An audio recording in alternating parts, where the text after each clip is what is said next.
Welcome back. আপনাদের সবাইকে স্বাগত জানাচ্ছি আমি রাসেল। আশা করছি আপনারা সবাই ভালো আছেন, ভালোর দলে আছেন, আর যা কিছু অশুভ তা দূরে যাক, সবার জন্য শুভ হোক সময়। আমরা শুরু করছি ভূত.com-এর আরও একটি এপিসোড এবং আশা করছি প্রথম থেকে শেষ পর্যন্ত আমাদের সঙ্গে থাকবেন। এই এপিসোডের সবগুলো ঘটনাই নতুন এবং যারা ঘটনা পাঠিয়েছেন তাদেরকেও নতুনই বলা যায়, তবে ঘটনাগুলো খুবই ইন্টারেস্টিং। সুতরাং প্রথম থেকে শেষ পর্যন্ত শুনবেন। আমাদের ইমেল অ্যাড্রেস russell.bhoot.com@gmail.com। আপনার নাম, ঠিকানা এবং ফোন নাম্বার সহ আপনার জীবনে ঘটে যাওয়া বা আপনার জানা সেরা ঘটনা লিখে পাঠিয়ে দিন আমাদের কাছে। ঘটনার শুরুতে অবশ্যই উল্লেখ করুন ঘটনাটি আপনি স্টুডিওতে এসে শেয়ার করতে চান নাকি আপনি চান আপনার ঘটনা আমরা পড়ে শোনাই। যারা দেশের বাইরে রয়েছেন সরাসরি অডিও ক্লিপ পাঠাতে পারেন বা লিখেও পাঠাতে পারেন। আমাদের ইউটিউব চ্যানেল হচ্ছে russellbhoot.com, এটি সাবস্ক্রাইব করুন। আমাদের ফেসবুক পেজ হচ্ছে www.facebook.com/russell.স্বাধীন। সেখানে এসে আপনার মতামত জানাতে পারেন, আমাদের সাথে কানেক্টেড থাকতে পারেন সব ধরনের আপডেট পেতে, এবং প্রথম থেকে শেষ পর্যন্ত আজকের এপিসোড শুনবেন সেই আশা রেখেই শুরু করছি আমাদের আজকের এপিসোড। চলুন শুরু করা যাক। আসসালামু আলাইকুম রাসেল ভাইয়া এবং সকল লিসেনার্স, আশা করি আপনারা ভালো এবং সুস্থ আছেন। আমি খায়রুল ইসলাম রনি। আমার মা বাবা আমাকে রনি বলেই ডাকে। আমার গ্রামের বাড়ি ময়মনসিংহ মুক্তাগাছা। আমি এবং আমার বাবা 2013 থেকেই আপনার ভূত FM শুনতাম। এখনও আমি ভূত.com-এর একজন নিয়মিত শ্রোতা। ঘটনাটি আমার আম্মুর নিজের মুখে শোনা। আমার জন্মের আগেই আমার দাদু জিনের প্রতি আসক্ত ছিলেন। তার 3টা জিন ছিল। আমার জন্মের আগে জিনগুলো আমার আম্মুর কাছে এসে হঠাৎ করে একদিন আমার জন্ম হওয়ার কথা বলল, অর্থাৎ আমার আম্মুর যেটা ছেলে হবে এই ব্যাপারটা বলল। এই খবর শুনে সবাই তো খুশিতে আত্মহারা। সেদিন আমার ফুপু দেশি মুরগি রান্না করে রুমে কোনো একটা জায়গায় রেখে দেন এবং সবাই উঠোনে বসে গল্প করতে শুরু করেন। ঠিক তখনই ঘরের ভেতরে কিছু পড়ে যাওয়ার আওয়াজ শোনা যায়। তখন আমার ফুপু রুমে যেয়ে দেখে যে সব মুরগির মাংসের তরকারি কে যেন খেয়ে র্যাক থেকে কড়াইটি ফেলে রেখে গেছে। ফুপু মনে করেন দাদুর দুষ্টু জিনগুলোই মনে হয় কিছু করেছে। আসল ঘটনা শুরু 2002-এর ডিসেম্বর মাসের 6 তারিখ। সেদিন আমার জন্ম হয়, কিন্তু আমি কোনো রকম কাঁদি না, লড়িও না। এটা দেখে সবাই মনে করে আমি মনে হয় আর নেই। এভাবে 1 ঘন্টা সবাই কাঁদে। হঠাৎ করে আমি কেঁদে উঠি। তারপরে সবাই চিন্তামুক্ত হয়।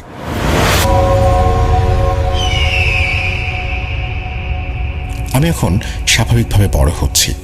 আমার আব্বু আম্মু আমাকে গ্রামে দাদা দাদির কাছে রেখে ঢাকায় চলে যায়। আমি স্কুলে 4র্থ শ্রেণীতে যখন পড়ি, একদিন সকাল 11টায় স্কুল ব্যাগ নিয়ে আমি স্কুলের দিকে রওনা হই। বলে রাখা ভালো, আমাদের গ্রামের নাম বিনোদবাড়ি মানকন। এই গ্রামে পুরনো একটি ডিপ টিউবওয়েল আছে যেটা দিয়ে খেতে পানি দেয়া হয়। সেই কল জুড়ে অনেক ঘটনা আছে, সেটা কোনো অন্য একদিন শোনাবো। আমি যখন স্কুলে যাই, রাস্তার ডান পাশেই সেই কলটা। দেখি সেখানে আমার হাঁটুর পরিমাণ 2টা মানুষ, বয়স্ক, একটা মহিলা, অন্যটি ছিল পুরুষ। পুরুষটির মাথায় একটা বস্তা ছিল। জ্যৈষ্ঠ মাস ছিল। আমার হাতে একটা পাকা আম ছিল। হঠাৎ বুড়ো খাটো মহিলাটি আমার কাছে এসে বলে, বাবা আমটা দিবা, আমরা খাবো। আমি কিছু না ভেবে দিয়ে দেই আর স্কুলে যাওয়া শুরু করি। এই ঘটনাটি রাতে আমি আমার দাদুকে বলি। দাদু আমাকে বলে, তুই খুব ভালো একটা কাজ করেছিস, এরা হলো জিন, তুই না দিলে তোর অনেক ক্ষতি হতো। আমি যখন ক্লাস 4-এ পরীক্ষা দিই, আমি লেখার আগেই আমার হাত যেন অটোমেটিক চলতো, অর্থাৎ মনে হতো যে কেউ আমার হয়ে লিখে দিচ্ছে। আমি একটু ইন্টারেস্টেড হই ব্যাপারটি নিয়ে এবং সেইবার আমার রোল 3 হয়। এভাবে আমি ক্লাস 5-এ পরীক্ষা দেওয়ার সময় একই ঘটনা ঘটে যায়।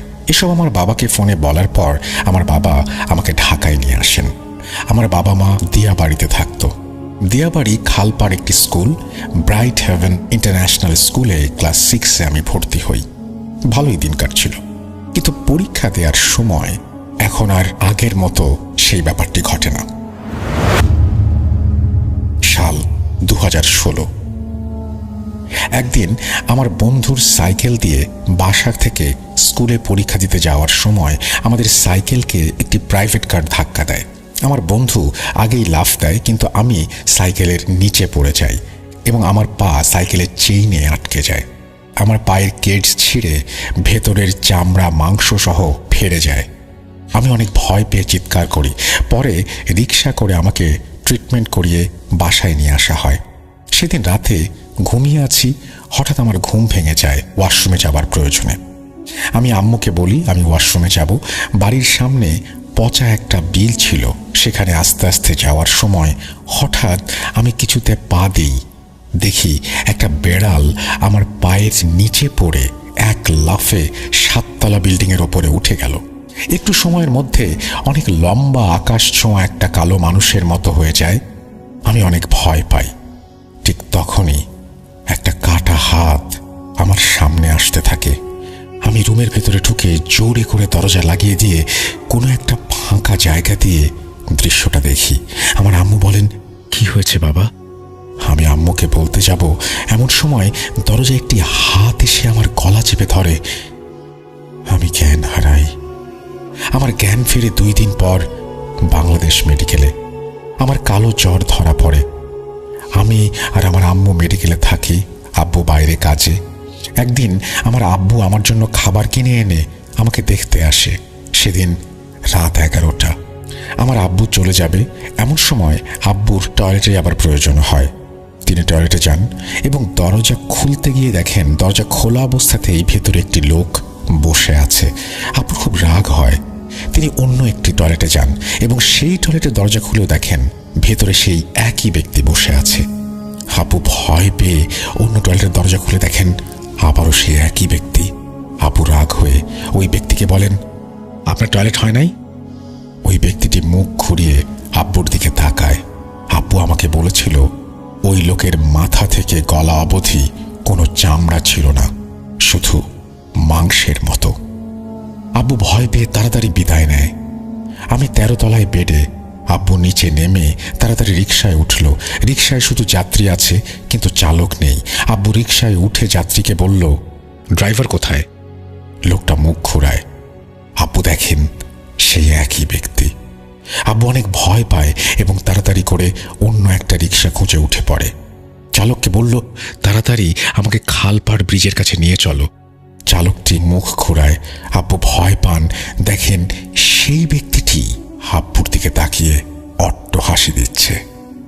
আব্বু ভয় পেয়ে রিকশা থেকে নেমে ট্রাফিক পুলিশের সহযোগিতায় বাসায় যেতে সক্ষম হন। পরদিন আব্বুর কাজের জন্য দোকানে যান তার বন্ধু আলামিনের সাথে। সারাদিন কাজ করার পর রাত 11টার দিকে আব্বু যেখানে কাজ করেন সেখানকার বাথরুমের কল দিয়ে জোরে জোরে পানি পড়ে, এরকম একটা শব্দ পান। আব্বু তাড়াতাড়ি বাথরুমের কল বন্ধ করতেই দেখতে পান অন্ধকারে বাইরে অস্পষ্ট আলোয় দেখা যাচ্ছে একটা মেয়ে শুয়ে আছে মৃত অবস্থায়। আব্বু মানসিকভাবে হতভম্ব হয়ে যান। তারপর আব্বুর বন্ধু আলামিনকে ডাক দিয়ে বিষয়টি জানান, কিন্তু সে এসে সেই জায়গায় লাইটের সুইচ দিয়ে কিচ্ছু দেখতে পায় না। আব্বু আরও ঘাবড়িয়ে যান। তারপর আব্বু ওই দিন কাজে না যাওয়ার উদ্যোগ নেন এবং দোকান থেকে বের হয়ে রিকশায় করে বাসার উদ্দেশ্যে রওনা দেন। কিছুক্ষণ যাওয়ার পর মাঝ রাস্তায় আব্বু লক্ষ্য করেন যে তার বন্ধু রাস্তার ডান পাশে একটি বিদ্যুতের খুঁটির সাথে দাঁড়িয়ে আব্বুর দিকে এক নজরে তাকিয়ে আছে। আব্বু অনেক ঘাবড়ে যান, কারণ তার বন্ধুকে তিনি একটু আগেই দোকানে রেখে এসছেন। আব্বু এসব আর কিছু না ভেবে রিকশার ভাড়াটা দিয়ে চালককে বিদায় করেন। জায়গাটা দিয়াবাড়ি বটতলা, উত্তরার অনেকে চিনে থাকবেন। যাই হোক, আব্বু তার বন্ধুকে দাঁড়িয়ে থাকতে দেখে জিজ্ঞেস করেন, তোকে তো দোকানে রেখে আসলাম আলামিন, তুই এখানে কিভাবে এলি আমার আগে? এই কথা শুনে আব্বুর বন্ধুর চোখগুলো পুরোটা কেমন যেন বদলে যায়। আব্বুর কথা অনুযায়ী তাকে দেখতে বেশ অস্বাভাবিক লাগে এবং সে বলে, কে আলামিন? কে তোর বন্ধু? আব্বুর এরপরে আর কোনো কিছু মনে থাকে না। তিনি নিজেকে বিছানায় আবিষ্কার করেন। আব্বু 3-4 দিন পর স্বাভাবিক হন। তারপর আমি পুরো 9 দিন পর বাংলাদেশ মেডিকেল থেকে ছুটি পাই। এরপর আমরা ওই দিয়া বাড়িতে থাকি না, আমরা গ্রামে চলে আসি এবং গ্রামে চলে আসার পর বিভিন্ন ধরনের ঘটনা আমার বোন আর আমার মাকে ঘিরে ঘটেছে। দেশে আসার পর। আমার মায়ের হঠাৎ রাত্রে অনেক পেটে ব্যথা হতো। এরকম করে কয়েকদিন অনেক ব্যথা হতো এবং গ্রামের ডাক্তারের কাছ থেকে ওষুধ খেয়ে ব্যথা কমাতে হতো। একদিন হঠাৎ করেই আম্মুর খুব বেশি পেটে ব্যথা হয় এবং আম্মু বাথরুমের দিকে রওনা হন সময় ফজরের আজানের আগে আগে। আম্মু দেখতে পান আমাদের বাড়ির পাশে একটা পুকুর ছিল, সেই পুকুরের মাঝখান থেকে ঢেউ উঠছে। আম্মু বিষয়টা লক্ষ্য করে কাছে যান। আম্মু দেখতে পান সেই পুকুরের মাঝখান থেকে কোনো একটা মানুষ উঠে আসছে। যা দেখলেন আম্মু, তা দেখে তিনি আর ঠিক থাকতে পারলেন না। আম্মু দেখতে পান যে একটি মহিলা, কিন্তু তার মাথা নেই, গলা অবধি কাটা, সেই মহিলাটি আস্তে আস্তে পাড়ে উঠে আম্মুর কাছে আসতে লাগলো। আম্মুর রুমে যাওয়ার শক্তিটিও তিনি হারিয়ে ফেলেন। আম্মু তখনই সেন্সলেস হয়ে পড়েন। এরপর সকালে আম্মুর জ্ঞান ফেরে এবং আম্মুর পেটে আরও বেশি ব্যথা করে। তিনি সহ্য করতে না পেরে অজ্ঞান হয়ে যান। আম্মুকে ময়মনসিংহ মেডিকেল কলেজে নেওয়া হয়। এরপর এক্স-রে করে ডাক্তার বলে যে পাথর হয়েছে। আমার আব্বুকে ডাক্তার বলে পাথরগুলো আরও বড় হলে ক্যান্সার হয়ে যেতে পারে, তাড়াতাড়ি অপারেশন করাতে হবে। কিন্তু সমস্যা একটাই, আম্মু নাকি ডায়াবেটিস আছে, তাও আবার 19%, যেখানে 8 থেকে 9% ডায়াবেটিস হলে এটাতেই মানুষ দুর্বল হয়ে পড়ে। এই সময় নাকি অপারেশন করলে তা শুকাবে না, তাই ডায়াবেটিস নিয়ন্ত্রণ করতে বলা হয়। 10 থেকে 15 দিন পর ডায়াবেটিস নিয়ন্ত্রিত হবার পর হাসপাতালে নেওয়া হয় এবং অপারেশন করা হয়। অপারেশন করার 1 মাস হওয়ার পর আমার আম্মুর ডায়াবেটিস অনেক বেড়ে যায় এবং ইনসুলিন নিতে হয় প্রতিদিন। আমার আম্মু ইনসুলিন নিতে নিতে তার পেটের জায়গাটা কালো হয়ে যায়। আম্মুর ওজন কিছুদিনের মধ্যেই 35 কেজি হয়ে যায়। আস্তে আস্তে অনেক অসুস্থ হয়ে যায় এবং ডাক্তার ফিরিয়ে দেয় হাসপাতাল থেকে। আমার আম্মু 2019-এর প্রথম রমজানে মারা যান।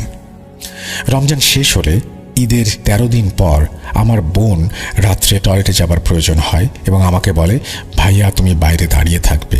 তখন আমাদের এইখানে বিদ্যুৎ ছিল না। তখন আমি বাইরে দাঁড়িয়ে আছি। আমার বোন হঠাৎ চিৎকার দিয়ে অজ্ঞান হয়ে যায়। আমি আব্বুকে ডেকে এনে আমার বোনকে রুমে নিয়ে চোখে মুখে পানি ঢালার পর দেখি বাথরুমের কমোডের ওপরে বসে থাকা অবস্থায় কালো কুচকুচে একটা মহিলা এবং সেই মহিলাটি হাসছে। পরদিন আমার বোন অস্বাভাবিক সব আচরণ শুরু করে। আমি ভয়ে তার কাছে যাই না, কারণ সে চোখ উল্টায়, দাঁত বের করে হাসে। কেউ আমার বোনের কাছে যাওয়ার সাহস পায় না। আমার দাদু কিছু ঠাহর পায় না। তারপরে দাদু জিন হাজির করে। এরপরে জিন যা বলে, আমরা যখন ঢাকায় ছিলাম ওয়াশরুমে যাবার সময় যে বিড়ালটি দেখেছিলাম সেটি নাকি জিন ছিল।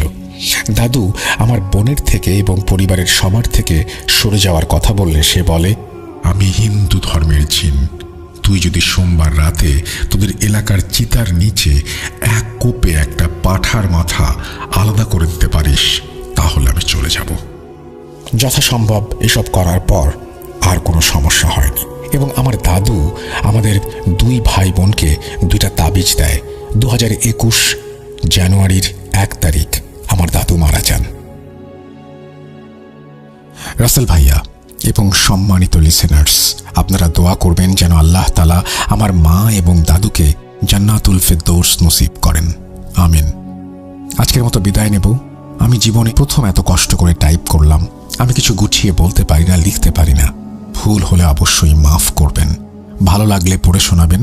সবাইকে সালাম, আসসালামু আলাইকুম। এরপরে তিনি তার ফোন নাম্বার শেয়ার করেছেন, সেটা আমি আর শেয়ার করলাম না। থ্যাংক ইউ ভেরি মাচ আপনার স্টোরির জন্য। আপনি আশা করব যে ভবিষ্যতে আমাদের আরও স্টোরি দিবেন এবং আমরা সেটার জন্য অপেক্ষায় থাকব। যাই হোক, আমরা চলে যাব আমাদের পরবর্তী ঘটনায়।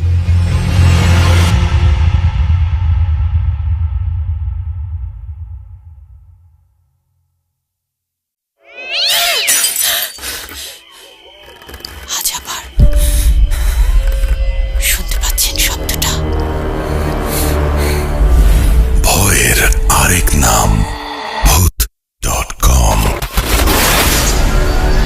with রাসেল।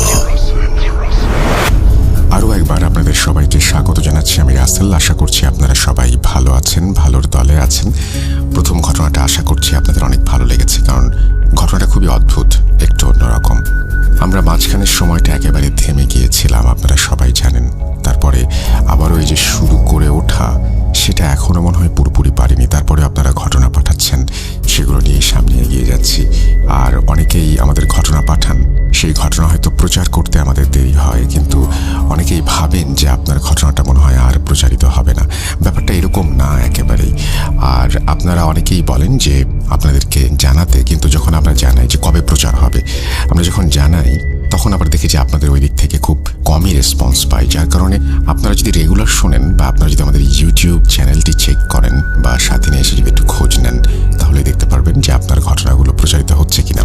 আসলে অনেকগুলো ঘটনাই এখনো আমাদের কাছে রয়েছে এবং আপনার ঘটনাটি হয়তো আস্তে আস্তে আসবে। সুতরাং এরকম ভাবার কোনো কারণ নেই যে আপনার ঘটনাটি বাদ দেওয়া হয়েছে, না, সেরকম কোনো সুযোগ নেই। চলুন আমরা আমাদের দ্বিতীয় ঘটনায় যাই।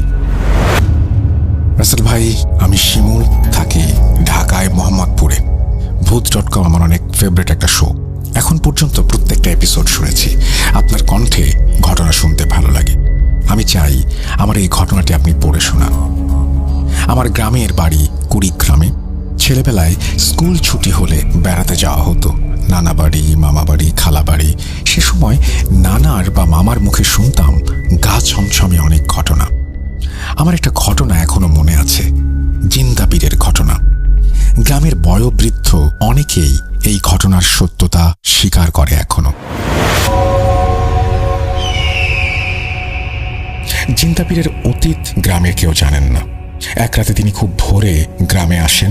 ঠিক ফজরের নামাজের সময় এসেই মসজিদে ঢুকে পড়েন। তার গা থেকে অত্যন্ত সুন্দর একটা সুঘ্রাণ আসছিল, কিন্তু সেটা কোনো ফুলের সুঘ্রাণ নয়। নামাজ পড়ালেন, কি সুন্দর তার তেলাওয়াত, কি সুন্দর দোয়া। নামাজ শেষে জিকির করলেন কিছুক্ষণ, তারপর ইশরাকের নামাজ পড়ে চলে গেলেন। তার পরিচয় জিজ্ঞাসা করার কথা মনেই নেই কারো। এরপর কিছুদিন পর পর তিনি আসতেন, নামাজ পড়াতেন, সাথে হালকা কথাবার্তা বলতেন। নিজের পরিচয় দিতেন না, বলতেন তিনি আল্লাহর বান্দা। তিনি মানুষের মুখ দেখেই তার সমস্যা বুঝতে পারতেন, সমস্যার সমাধানও দিতেন। মোহাম্মদ চাচা তখন ঋণে জর্জরিত। তার দিকে ফিরে বললেন, মিয়া, এবার তোমার পাট ক্ষেতের দেখভাল ভালো করে করবা, আল্লাহ চাইলে মুশকিল আসান হয়ে যাবে। মোহাম্মদ চাচা তাই করলেন। সেবার অস্বাভাবিকভাবে পাটের দাম বেড়ে গেল। তার ধার দেনা অনেকটাই শোধ হয়ে গেল। পরের বছর বেশ বড় বন্যা হয়েছিল। বন্যার বেশ কিছুদিন আগে জিন্দা পীর এলেন। নামাজ শেষে কয়েকজনকে ইশারায় বললেন, নিজের বাড়িঘর মেরামত করো মিয়া, উঁচা ভিটা বানাও, আর সবাই মিলে এই মসজিদটাও ঠিকঠাক করো, বড় করো। আল্লাহর ঘরের কাজ করলে অনেক নেকি বাবা। তারা সেভাবেই কাজ করে। বন্যায় তাদের তেমন কোনো ক্ষতি হয় না। মসজিদটা মেরামত করায় সেখানে অনেক মানুষ আশ্রয় নিয়েছিল বন্যার সময়। বেশ কয়েকজন অসুস্থ ব্যক্তি যারা বিভিন্ন রোগে ভুগছিল, তাদেরকে জিন্দা পীর একটা আতর মাখিয়ে দিতেন। সেই আতরের ঘ্রাণ অন্যরা পেত না, যাকে মাখানো হয়েছে সেই পেত। আস্তে আস্তে সে সুস্থ হয়ে যেত। গ্রামের মসজিদটার চারিদিকে অনেক গাছপালা ছিল, বড় বড় আম কাঁঠাল গাছ। গাছগুলোতে ফল হতো না, অনেক বয়স হয়ে গেছে বলে হয়তো। এইরকমই একটা কাঁঠাল গাছের নিচে মজিদ মিয়ার ছনের ঘর। একদিন ফজরের নামাজের পর জিন্দা পীর বললেন, আব্দুল মজিদ মিয়া, তোমার ওই ঘরটা ওই গাছের নিচ থেকে সরায়া আর উত্তরে নিয়ে যাও, ঠিক ওই আমলকি গাছটার নিচে। মজিদ মিয়া কথা আমলে নেয় না। দিন 15 পরে হঠাৎ একটা ঝড় আসে। সেই ঝড়ে সেই কাঁঠাল গাছটা ভেঙে পড়ে মজিদ মিয়ার ঘরের ওপর। মজিদ মিয়া ঘরে ছিল না, খেতে কাজ করছিল। মজিদের বউ গেছে ধান ভানতে। ছেলে মেয়ে দুজন ছিল ঘরে, দুজনেই মারা যায়। এই ঘটনা মুখে মুখে ছড়িয়ে পড়ে। জিন্দা পীরের কথা না মানায় এমন হয়েছে। সকলের মুখে মুখে তখন জিন্দা পীরের নাম। মসজিদের সামনে ফজরের সময় অনেক লোক জমা হতে থাকে। কারো হাতে পানির বোতল, তেলের বোতল জিন্দা পীরের কাছে পড়ে নিতে এসেছে। দলে দলে অনেক রোগী বিভিন্ন গ্রাম থেকে এখানে আসতে শুরু করে, কিন্তু জিন্দা পীর আর আসেন নাই। কিছুদিন লোকেরা অপেক্ষা করে ক্ষান্ত দেয়। জিন্দা পীরকে এরপর আর কেউ কখনো দেখেনি। এরকম আরো অনেক ছোট ছোট ঘটনা আছে, সময় করে পাঠাবো ইনশাল্লাহ। ছোট বাট খুব খুব চমৎকার একটা ঘটনা আপনি পাঠিয়েছেন। এরকম ঘটনা আমরা আরও চাই, এবং এই ঘটনাগুলো খুবই ইন্টারেস্টিং। এরকম অদ্ভুত একজন মানুষ যিনি এসে আবার হারিয়ে যান মানুষের উপকার করে, খুবই অদ্ভুত। আমরা চলে যাচ্ছি আমাদের পরবর্তী ঘটনায়।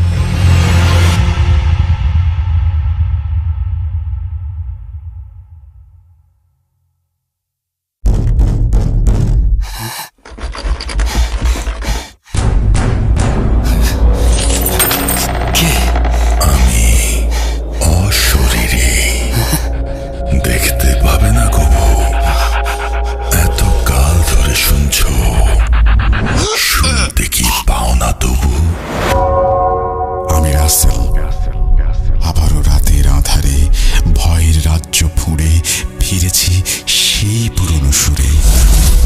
বিশ্বাস করা বা না করা আপনার ব্যাপার, but the old music comes alive. Bhoot.com, The Fear Returns with Russell. Welcome back. আপনাদের সবাইকে আরও একবার স্বাগত জানাচ্ছি ভূত.com থেকে। আমি রাসেল, এবং আপনারা শুনছেন ভূত.com-এর আরও একটি নতুন এপিসোড। এবং এই এপিসোডে আপনারা আপনাদের মতামত জানাচ্ছেন, এবং আমি একটা জিনিস বলবো, সেটা হচ্ছে আমাদের যে ইউটিউব চ্যানেল, সেখানে যে কমেন্ট সেকশন রয়েছে সেখানেও আপনারা কমেন্ট করতে ভুলবেন না। এবং আমাদের যদি কোনো ঘটনা ভালো লেগে থাকে তাহলে অবশ্যই একটা থামস আপ দিয়ে যাবেন। আমরা চলে যাব আমাদের পরবর্তী ঘটনায়। আসসালামু আলাইকুম রাসেল ভাই ও প্রিয় লিসেনার্স, আশা করি আল্লাহর রহমতে আপনারা ভালো আছেন। আমি মেহেদি, ছদ্মনাম। আমি ঢাকা জেলার সাভারে থাকি এবং অনার্স প্রথম বর্ষে পড়ুয়া একজন শিক্ষার্থী। আমি বিগত 2015 সাল থেকে ভূত FM-এর একজন নিয়মিত শ্রোতা ছিলাম এবং শুরু থেকেই ভূত.com-এর সাথে আছি। আজ পর্যন্ত ভূত.com-এর একটি এপিসোডও মিস করিনি। লাইভ না শুনতে পারলেও পরের দিন ডাউনলোড করে ঠিকই শুনেছি। বলতে পারেন ভূত.com শোনাটা একরকম প্রশান্তির মতো কাজ করে আমার কাছে। তাই শুরু থেকে ভূত FM, ভূত.com ও প্রিয় রাসেল ভাই, আপনার প্রতি রয়েছে অনেক শ্রদ্ধা ও ভালোবাসা। আমি এর আগে ভূত.com-এ আমার পরিবারের সাথে ঘটে যাওয়া একটি ঘটনা লিখে পাঠিয়েছিলাম। কোনো কারণে হয়তো সেই ঘটনাটি সিলেক্টেড হয়নি, তাতে আমার কোনো অভিযোগ নেই। তাই আজকে আমি আপনার এবং লিসেনারদের সাথে একটি সত্য ঘটনা শেয়ার করার জন্য অনেক ব্যস্ততার মাঝেও লিখতে বসে গেলাম। আর সঙ্গত কারণে স্টুডিওতে এসে ঘটনাটি শেয়ার করা আমার পক্ষে সম্ভব হবে না। তাই আমি চাইব ঘটনাটি সিলেক্টেড হলে আপনি একটু পড়ে শোনাবেন। তো ঘটনাটি যার কাছ থেকে কালেক্ট করা তিনি হলেন আমার দূর সম্পর্কের একজন মামা। তার নাম হাবিবুল, এটাও ছদ্মনাম। তিনি আমাদের একটি ব্যবসা প্রতিষ্ঠানে কর্মরত ছিলেন। তিনি পেশায় ছিলেন একজন দর্জি, আর তার বাড়ি ছিল উত্তরবঙ্গের কোনো একটি জেলায়। সঙ্গত কারণে আমি গ্রামের নামটি বলতে পারবো না, কারণ মামার নিষেধ আছে। এত কিছু উল্লেখ করছি কারণ এগুলো ঘটনার সাথে সম্পৃক্ত। তো একদিন মামার সাথে গল্প করতে করতে একটা সময় এসে তাকে জিজ্ঞেস করেই বসলাম যে তিনি জিন ভূতে বিশ্বাস করেন কিনা। প্রত্যুত্তরে তিনি আমাকে হ্যাঁ বোধক উত্তর দিলেন এবং বললেন তিনি জিন ভূতে বিশ্বাস করেন। এর কারণ তাকে জিজ্ঞেস করলে আমি জানতে পারি যে তার জীবনে ঘটে যাওয়া একটি ঘটনা আছে যা তাকে জিন ভূত বিশ্বাস করতে বাধ্য করেছে। তিনি আরও বলেন যে এটি তার জীবনে ঘটে যাওয়া একটি সত্য ঘটনা এবং এই ঘটনাটির একটি অংশ এখনও তার সাথে চলমান আছে, যেটি ঘটনার শেষে আপনারা জানতে পারবেন। তো আর কথা না বাড়িয়ে আমি সোজা আমার ঘটনায় চলে আসি। আমার মামা আমাকে যেভাবে বলেছেন আমিও ঠিক সেভাবেই বলছি। সময়টা ছিল 1980-1982 দিকে। তখন আমি ক্লাস 6 বা 7-এ পড়তাম। আমি থাকতাম গ্রামের বাড়িতে, যেটি উত্তরবঙ্গের কোনো একটি জেলায় অবস্থিত। ছোটবেলা থেকেই আমার ছিল কাপড় সেলাই ও মেশিনের ওপর অনেক আগ্রহ। তাই আমি প্রতিদিন স্কুল ফাঁকি দিয়ে এলাকার একটি কাপড়ের দোকানে সারাদিন বসে থাকতাম ও কাজ দেখতাম। প্রচুর আগ্রহ থাকার কারণে এভাবে কাজ দেখতে দেখতে অনেক কাজ নিজে থেকেই শিখে ফেলেছিলাম। আমার এমন আগ্রহ দেখে সেই দর্জি দোকানের মালিক আমাকে সেই দোকানে কাজে নিয়ে নিল। কাজ করতে করতে এক সময়ে আমাকে পড়ালেখা বাদ দিতে হলো, আর এভাবেই চলতে লাগলো আমার দিন। প্রতিদিন কাজ করে বাড়ি ফিরতে প্রায় রাত 1টা-2টা বেজে যেত। দোকানের থেকে আমার বাড়ির দূরত্ব পায়ে হেঁটে 25-30 মিনিটের মতো হবে, এবং পথে শুধুমাত্র একটি বটগাছ ছাড়া আর তেমন কোনো কিছু চোখে পড়ার মতো ছিল না। দেখতে দেখতে একসময় রমজান মাসও চলে আসলো, আর রমজান মাস হওয়ার কারণে আমি চিন্তা করলাম আরেকটু দেরি করে, অর্থাৎ সেহরির সময় বাসায় ফিরব। এতে করে সেহরি করে ঘুমিয়ে যেতে পারবো। তো যেই চিন্তা সেই কাজ।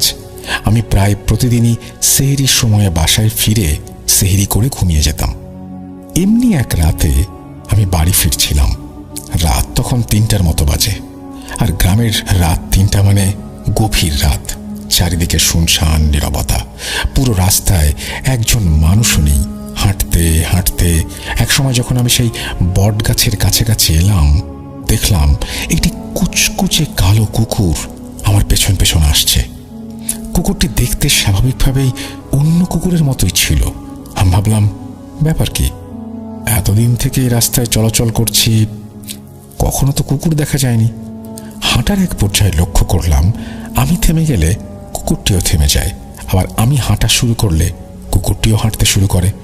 ফলে আমি একটু ভয় পেয়ে গেলাম, কিন্তু যেহেতু জিন ভূতে আমার বিশ্বাস ছিল না, তাই ব্যাপারটাকে খুব একটা বেশি পাত্তা দিলাম না, স্বাভাবিকভাবে নিলাম। ভয়ে ভয়ে এক পর্যায়ে বাড়িতে চলে আসলাম। পুরো রাস্তায় কুকুরটি আমার পিছু পিছু বাসা পর্যন্ত আসলো, কিন্তু বাড়িতে প্রবেশ করার পর কুকুরটি সেখান থেকে চলে গেল, আর বাড়িতেও প্রবেশ করেনি। আর এভাবে প্রতিদিন চলতে লাগলো।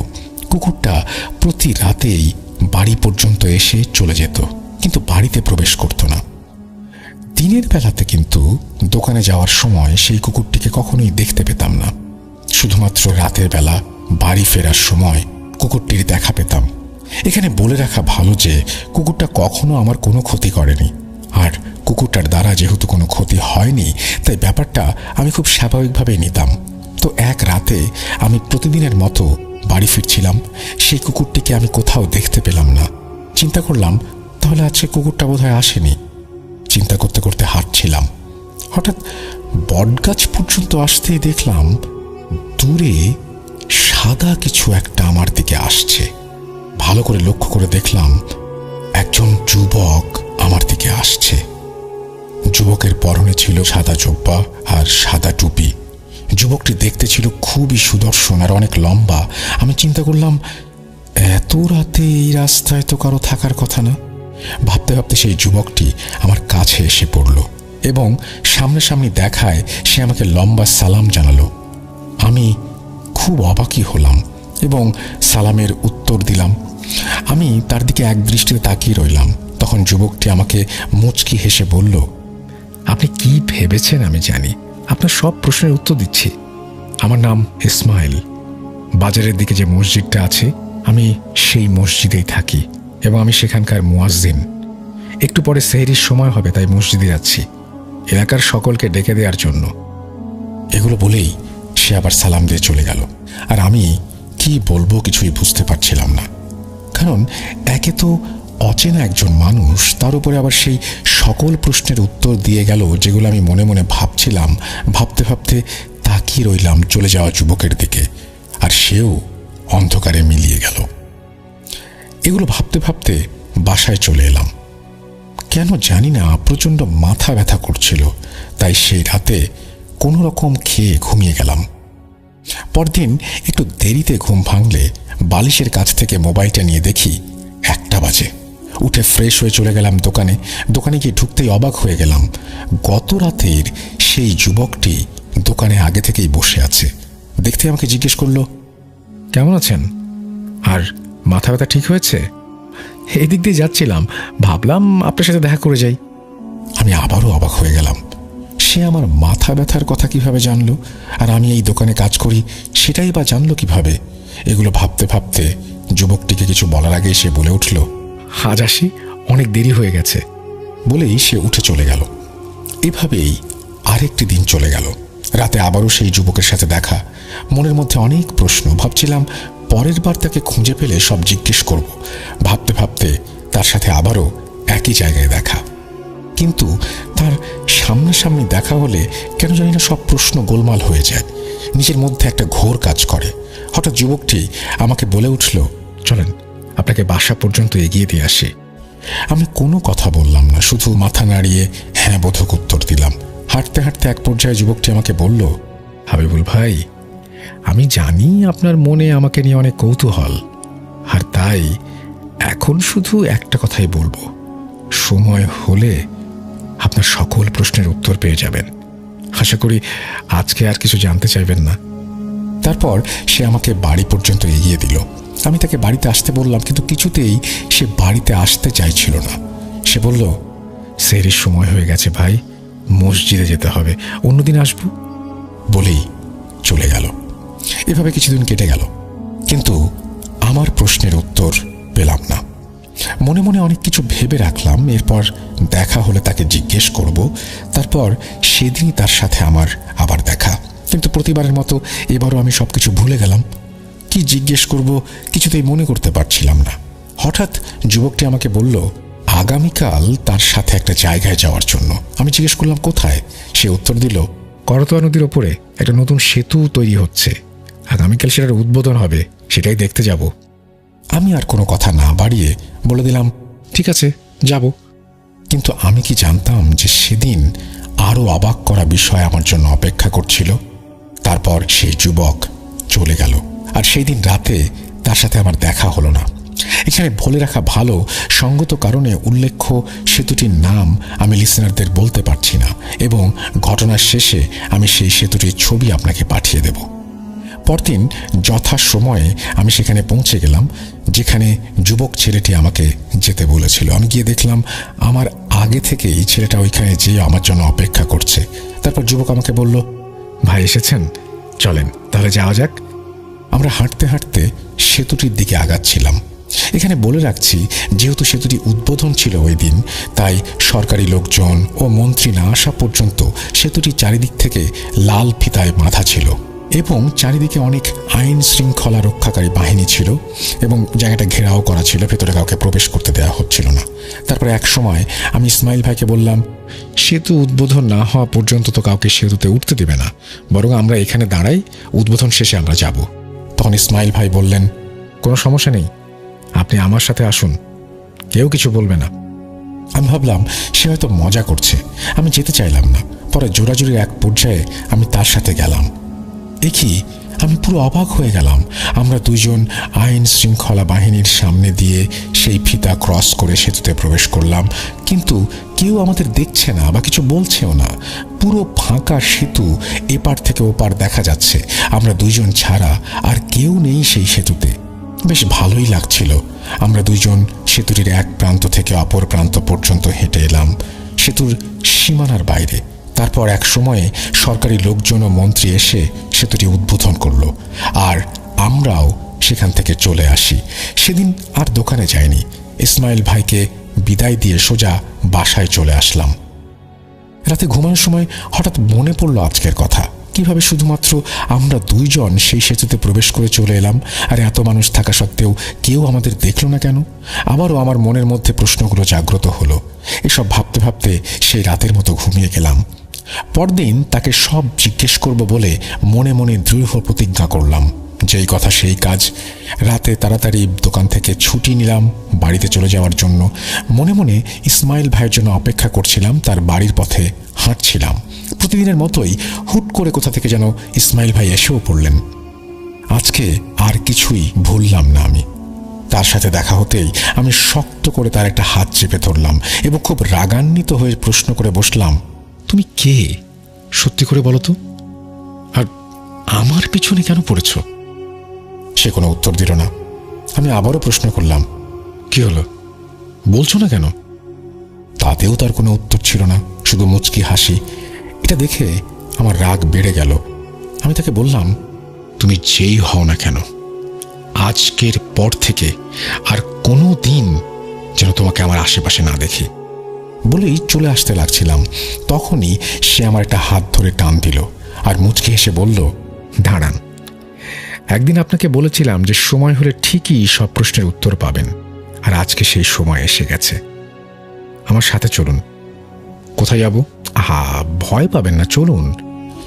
যেহেতু আমার জেদ ছিল যা হবে হোক, কিন্তু আমি আজকে জেনেই ছাড়বো ইসমাইলের ব্যাপারটা, এবং তার সম্পর্কে সবকিছু যেহেতু বুঝতে চেষ্টা করব, তাই বেশি কথা না বলে সে যেভাবে বলেছিল সেভাবেই কাজ করতে লাগলাম। যখন হাঁটার পর আমরা পৌঁছে গেলাম আমাদের এলাকার একটি স্কুলের মাঠে। তাকে জিজ্ঞেস করলাম, এইখানে কেন? একটা নিরিবিলি জায়গা খুঁজছিলাম। কি জানার আছে বলুন আমাকে। আমি আমার প্রশ্নগুলো এক একে ছুড়ে দিলাম তার দিকে। কে তুমি? কোথা থেকে এসেছো? কি চাও আমার কাছে? ইসমাইল উত্তর দিল, আমার নাম ইসমাইল, আমি একজন জিন। আমি রাস্তার পাশে সেই পুরাতন বটগাছটায় থাকি, আর আপনি অনুমতি দিলে আমি আপনার সাথে থাকতে চাই। আমি ওয়াদা করছি আমার দ্বারা আপনার এবং আপনার পরিবারের কারো কোনো ক্ষতি হবে না ইনশাল্লাহ, এবং যতটা সম্ভব পারবো আপনার উপকার করতে চেষ্টা করব।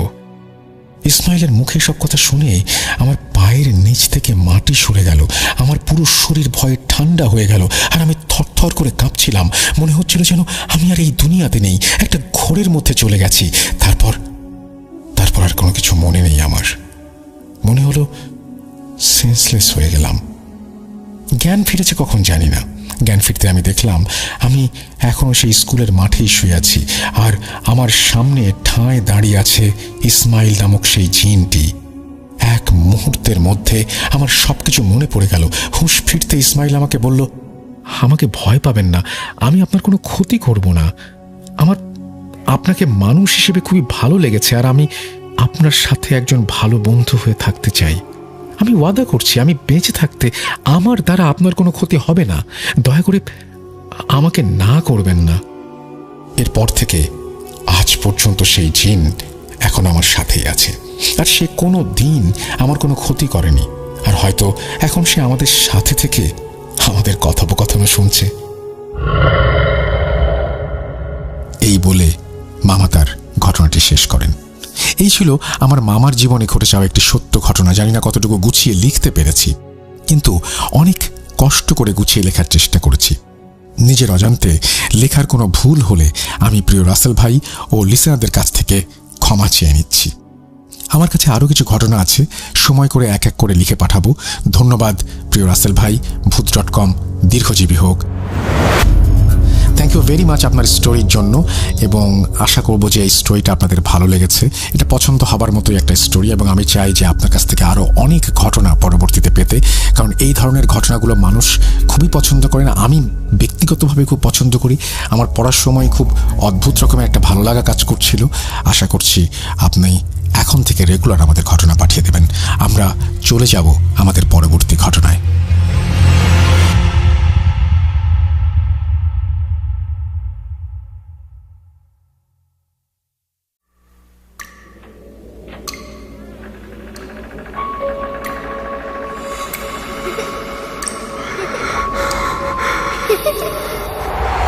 লুকোচুরি খেলবে?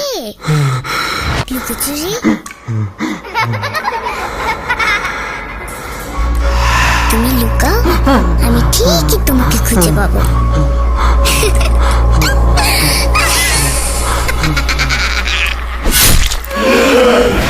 Voot.com with Russell. আজকে এই ইমেইলের পরিমাণ একটু বেশি, যদিও ছোট বড় মিলিয়ে আজকের এপিসোড, অর্থাৎ ইমেল ছোটও রয়েছে বড়ও রয়েছে। আসলে আমরা এটাকে যেমন টেনে বড় করতে পারি না, তেমনি আবার ছোটও করতে পারি না। মাঝে মাঝে ছোট করি যখন সেটা আপনারা বুঝতেও পারেন। যখন আমরা দেখি যে কিছু কথা অপ্রাসঙ্গিক, তখন আমরা বলে দিই যে আচ্ছা এই ব্যাপারটা এরকম এরকম এরকম। তো যাই হোক, কিন্তু আপনাদের লেখার প্রতি আমার পূর্ণ আস্থা আছে, এবং আপনারা চমৎকারভাবেই লিখে বা চমৎকারভাবে আপনারা উপস্থাপন করেন ঘটনা। সুতরাং সেখানে আমি সাধারণত হাত দিই না। তো হাত দিলেও আপনাদের সামনেই হাত দেই, মানে এরকম না যে সেটাকে নতুনভাবে উপস্থাপন করে না, সেটা আমাদের শোতে হয় না, এবং প্রথম থেকে শেষ পর্যন্ত হয় না বলেই হয়তো আমরা এতদূর পর্যন্ত আসতে পেরেছি। এবং আপনারাও যারা ঘটনা পাঠান তারাও দেখেন এবং বোঝেন যে এইখানে কোনো ধরনের কোনো পরিবর্তন বা পরিমার্জন আমরা করি না। যাই হোক, আমরা চলে যাব আমাদের পরবর্তী ঘটনায়, এবং আশা করছি প্রথম থেকে শেষ পর্যন্ত আমাদের শুনবেন। চলুন শুনে আসি। আসসালামু আলাইকুম রাসেল ভাই, আশা করি আল্লাহর রহমতে ভালো আছেন। আমি আজকে যে ঘটনাটি শেয়ার করতে যাচ্ছি, আশা করি রাসেল ভাই সেই ঘটনাটি আপনার কাছে অনেক ভালো লাগবে, এবং ঘটনাটি ভালো লাগলে পড়ে শোনাবেন। রাসেল ভাই, আমি এই প্রথম আপনার কাছে ঘটনা পাঠাচ্ছি, তাই অবাঞ্ছিত ভুল ত্রুটি সংশোধন করে নেবেন। আমি আর কথা না বাড়িয়ে ঘটনায় চলে যাই। আমি আবির, আমার বাড়ি পাবনা জেলার বেড়া থানায়। আমি এবং আমার বন্ধু পাবনাতে একটি মেসে থাকি। ঘটনাটি ঘটে আমার বন্ধু রিফাতের সাথে। আমি আমার বন্ধুর ভাষায় ঘটনাটি তুলে ধরছি।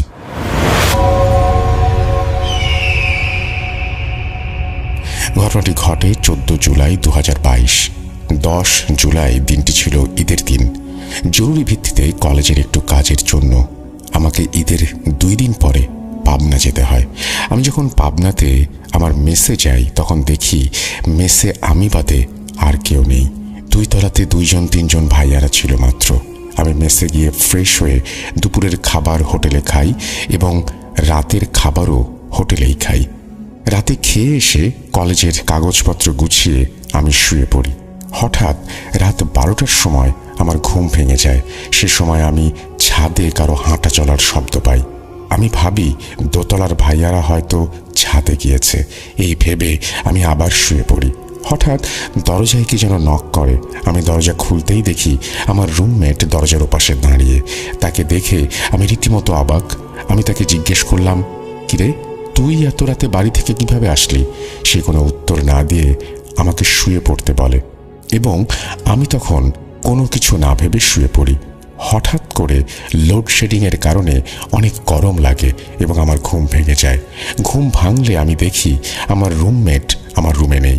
তৎক্ষণাৎ আমি আবার ছাদে পায়ের শব্দ পাই এবং আমি ভাবি যে আমার রুমমেট হয়তো লোডশেডিংয়ের কারণে ছাদে গিয়েছে। সাধারণত লোডশেডিং হলে আমরা ছাদে যাই।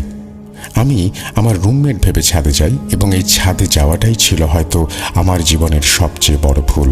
আমি ছাদে গিয়ে কাউকে দেখতে না পেয়ে আসতে চাচ্ছিলাম। ঠিক তখনই পেছন থেকে আমাকে কে যেন ডাক দেয় এবং পেছনে কাউকে দেখতে পাই না। তখন আমি অনেক ভয় পাই। হঠাৎ করে ছাদে পানির ট্যাঙ্কের পাশে কারোর উপস্থিতি লক্ষ্য করি। তখন আমি একটু সাহস নিয়ে বলি, কে ওখানে? কোনো উত্তর না পেয়ে আমি সামনের দিকে এগিয়ে যাই এবং গিয়ে যা দেখি তা দেখার জন্য আমি কোনোভাবেই প্রস্তুত ছিলাম না। আমি দেখি আমার রুমমেট পানির ট্যাঙ্কের পাশে বসে আছে। তার চেহারা দেখে আমি রীতিমতো ভয় পেয়ে যাই। তার মুখের এক পাশ ছিল ঝলসানো, অন্য পাশ ছিল অনেকটা বেড়ালের মতো বা কোনো প্রাণীর মতো। এটা দেখে আমি নিজেকে কন্ট্রোল করতে পারছিলাম না। তখন বুকে সাহস ও আল্লাহর নাম নিয়ে খুব জোরে দৌড় দেই এবং হঠাৎ করেই ছাদের দরজা বন্ধ হয়ে যায়। তখন তো আমার জান প্রায় বেরই হয়ে যাচ্ছিল। তখন খেয়াল করি আমার রুমমেট রূপী সেই শয়তান আমার দিকে এগিয়ে আসছে। এই দেখে আমি অজ্ঞান হয়ে যাই। যখন আমার জ্ঞান ফেরে তখন আমি নিজেকে আমার রুমে আবিষ্কার করি। তখন আমার কাছে ছিল দোতলার ভাইয়ারা। তারা সব জানতে চাইলে আমি তাদের সব খুলে বলি। তারপর আমার রুমমেটের খোঁজ নিতে বলি। আমি তৎক্ষণাৎ আমার রুমমেটকে ফোন দেই এবং সে আমাকে জানায় সে বাড়িতেই। এই শুনে আমি ভাবি, তাহলে সারা রাত আমি কার সাথে ছিলাম? কি ভাবছেন, ঘটনাটি এখানেই শেষ? হয়তো এখানে শেষ হলে অনেক ভালো হতো, কিন্তু আমার জন্য এর থেকেও খারাপ কিছু অপেক্ষা করছিল। এই ঘটনা ঘটার 3-4 মাস পর্যন্ত আমার কিছু হয়নি। আমি ধীরে ধীরে ঘটনাটি ভুলে যেতে থাকি। হঠাৎ একদিন আমার রুমমেটের জোরাজুরিতে আমাকে ছাদে যেতে হয়। তখন বিকেল 5টা বাজে। আমি ছাদে গিয়ে ফ্রি ফায়ার খেলতে শুরু করি। খেলতে খেলতে কখন যে সন্ধ্যা হয়েছে বুঝতে পারিনি। এমন সময় খেয়াল করে দেখি আমার রুমমেট আমার পাশে নেই। তখন দেখি পুরো ছাদে আমি একাই রয়েছি। তখনই আমার সেই 4 মাস আগের কথা মনে পড়ে যায়। আমি তখন তাড়াহুড়ো করে নিচে নেমে যাই। ঠিক তখনই দেখি করিডোরে কে যেন দাঁড়িয়ে আছে। আমি ভাবলাম আমার রুমমেট হয়তো, তাই তাকে ডাক দিলাম এবং সে ঘুরে তাকালো। তার চেহারার দিকে তাকিয়ে আমি জ্ঞান হারানোর মতো একটা অবস্থায় পৌঁছে গেলাম। আমি দেখি সেই বিভৎস চেহারা, আমার রুমমেট রূপী সেই শয়তান আমার সামনে দাঁড়িয়ে। আমি এই দেখে নিচে নামতে গিয়ে কিছু একটার সাথে ধাক্কা খাই এবং জোরে চিৎকার দিয়ে অজ্ঞান হয়ে যাই। জ্ঞান ফিরলে আমি নিজেকে আমার রুমে আবিষ্কার করি। কিছুদিন পর আমি সুস্থ হই এবং এই রহস্য উদ্ঘাটনের জন্য আমার মেসের এক পুরাতন ভাইয়ার কাছে সব ঘটনা খুলে বলি এবং এই ঘটনার রহস্য জানতে চাই। তখন তিনি আমাকে বলেন, মেসে 2-3 বছর আগে কোনো এক কারণে দুজন ছেলে নিজেদের মধ্যে দ্বন্দ্ব সৃষ্টি করে। এক পর্যায়ে একজন ছেলে অন্যজনকে ছাদে ডেকে নিয়ে যায় এবং বিভৎসভাবে তার মুখে পাথর দিয়ে আঘাত করে। তারপর সেই খুনি মেস ছেড়ে পালিয়ে যায়। এই ঘটনা ঘটার পর থেকে নানা রকমের কাহিনী ঘটতে থাকে। এই যেমন অনেকের রুমের দরজায় টোকা দেওয়ার শব্দ পাওয়া যায়, ছাদে হাঁটা চলার শব্দ পাওয়া যায়। তখন ভয়ে ভয়ে অনেকেই মেস ছেড়ে চলে যায়। আস্তে আস্তে কয়েক বছর পার হয়ে যায়। তখন মেসে অনেক নতুন মানুষ ওঠে, তাদের মধ্যে আমিও ছিলাম এবং আমার সাথে ঘটনা ঘটে। আমি আজ পর্যন্ত বুঝতে পারলাম না যে কেন আমার সাথে এই ঘটনাগুলো ঘটল। তো এই ছিল আমার ঘটনা রাসেল ভাই। ভালো লাগলে ঘটনাটি পড়ে শোনাবেন, সিলেক্টেড হলে জানাবেন। এই বলে তিনি তার ঘটনা শেষ করেছেন। আশা করছি এই ঘটনাটি আপনাদের ভালো লেগেছে। যদি ভালো লাগে অবশ্যই আমাদের জানাবেন, যদি ভালো না লাগে সেটাও আমাদেরকে জানাবেন। আমরা চলে যাব আমাদের পরবর্তী ঘটনায়।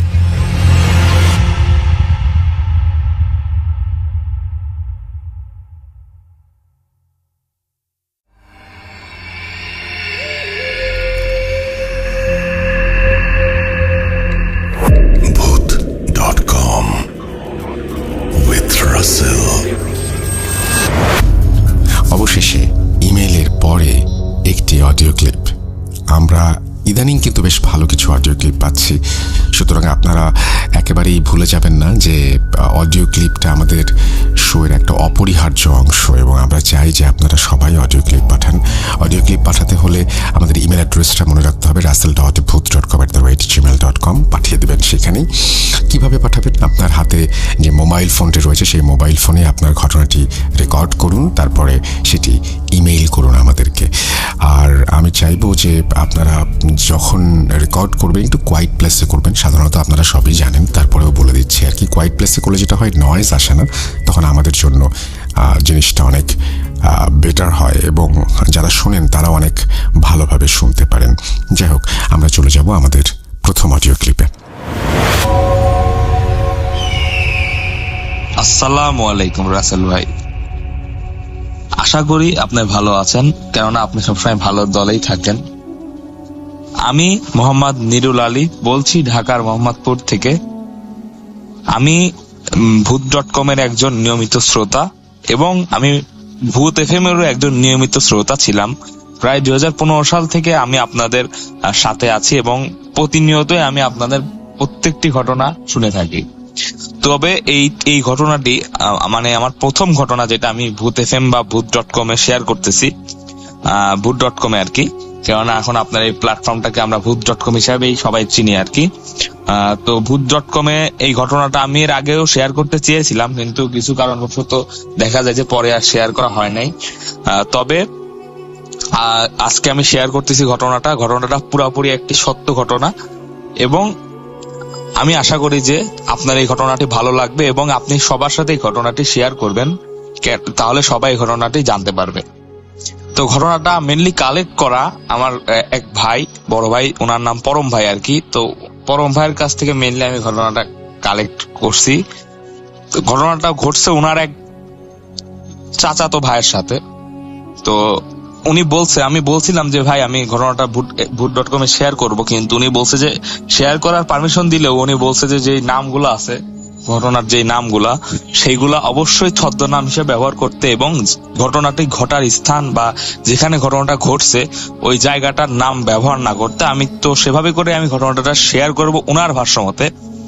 তো বেশি কথা না বাড়িয়ে আমি সরাসরি ঘটনায় চলে যাই। তো পরম ভাইয়ের যে চাচাতো ভাই, ওনার নাম হলো আকবর আলী। তো আকবর ভাইয়ের সাথেই মেনলি ঘটনাটা ঘটছে। তো উনি একটি ভ্যান চালক ছিলেন। প্রায় এখন ওনার বয়স প্রায় 55 বছর মতো হবে। তো ঘটনাটা ওনার সাথে ঘটছে অনেক আগে, প্রায় তখন 1985 বা 90 সাল এরকম।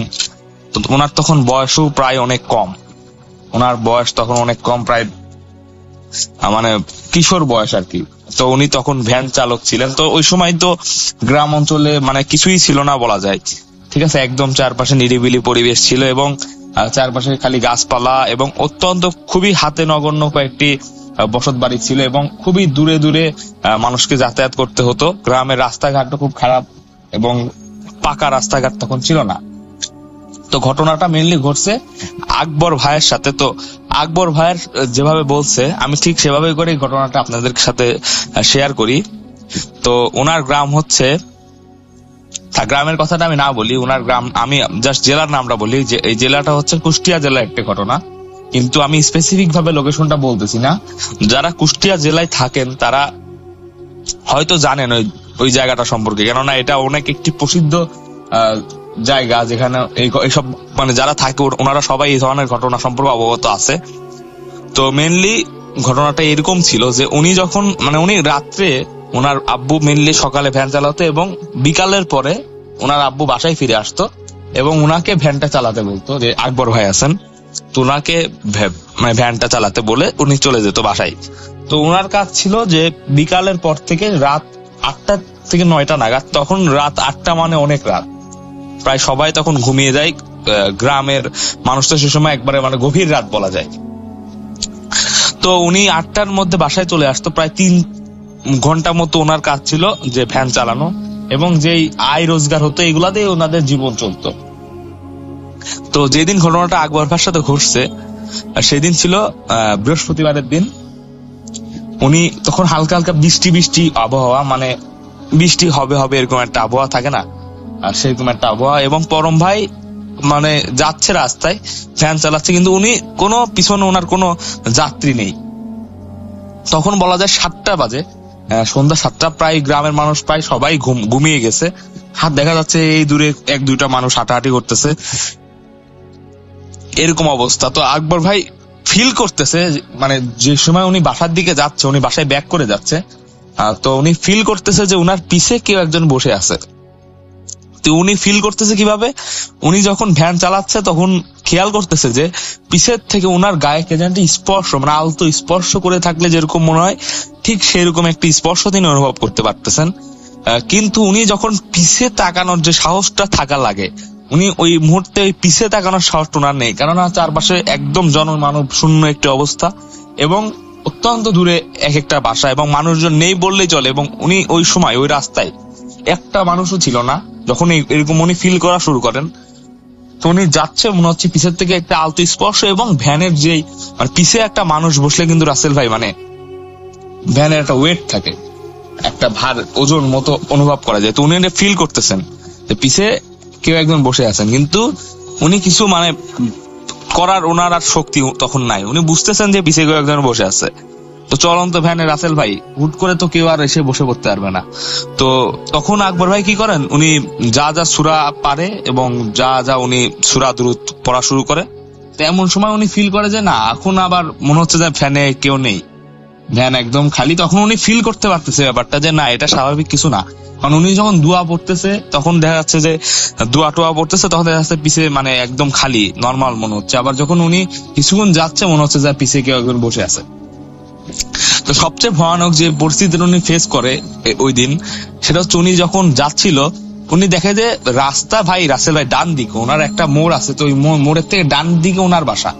তো উনি তখন খেয়াল করতেছে যে বৃষ্টি বৃষ্টি একটা আবহাওয়া এবং অত্যন্ত ভয়ানক ওই পরিস্থিতিটা, কেননা ওই সময় একদমই মানুষজন নেই এবং উনি ফিল করতেছে যে ওই রাস্তাটা নেই, ওই রাস্তাটা আরেকটু ডান দিয়ে গেছে। উনি অবাক হচ্ছে যে প্রত্যেক দিনের যাতায়াতের ওনার যে রাস্তা, সেই রাস্তাটা একটু ডান দিয়ে কিভাবে যায়।